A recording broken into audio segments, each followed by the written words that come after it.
নমস্কার বন্ধুরা, আরও একটা ব্লগ নিয়ে আমি চলে এসেছি। এই যে দেখছেন, আমাদের একটা পেঁপে গাছ ভেঙে পড়ে গেছে, কারণ গতকাল রাতে ঝড় জল বৃষ্টিতে আমাদের এখানে একটা ফলন্ত পেঁপে গাছ আমাদের ভেঙে পড়ে গিয়েছে। অসাধারণ পেঁপে ছিল সেটা, সে আমাদের বস্তায় অনেকগুলো ছোট বড় পেঁপে আমরা সে বস্তায় পুড়ে রেখেছিলাম। আমরা সেটাকে বাজারে নিয়ে যাব, বাজারে নিয়ে গিয়ে বিক্রি করে দেখব কত দাম আসে। আশা করি কত দাম আসে আমি জানি না, কারণ এর মধ্যে অনেক পেঁপে ছিল, ছোট থেকে বড় থেকে সবাইকে দিতে হবে, নাহলে আমাদের পাড়াতে আমরা বিলিয়ে দেবো। সেটা আমরা ভেবে আমি আর কাকাকে বলে আমি আর কাকা সকালবেলা চলে গেলাম ঘুম থেকে উঠে বাজারে। এই দেখুন বাজারে আমি যাচ্ছি, কাকা সাইকেল নিয়ে আসছে, বস্তার মধ্যে পেঁপে আছে। আমি ততক্ষণই মার্কেটে গাড়িটা রেখে খরিদ্দার আমি দেখে বেড়াচ্ছি কে কত পেঁপে নেবে। সকালবেলায় সে যার মতো সবজি কিনছে, ততক্ষণই অনেক সকালে ঘুম থেকে উঠেছিলাম।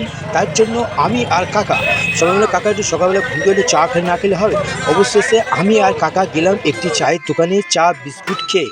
অতএব চা বিস্কুট আমরা খেয়ে, কাকা আর কিছু খাবে কিনা বললো, কাকা খাবে না। তারপর চলে এলাম আমি বাড়িতে এসে আমি ওই ছাদে গেলাম, ছাদে গিয়ে আবার অসাধারণ মেঘ, অসাধারণ, আবার সেই বৃষ্টি হবে, আবার আমাকে সেই বৃষ্টিতে ভিজতে হবে। কালকে আমি ভিজেছিলাম।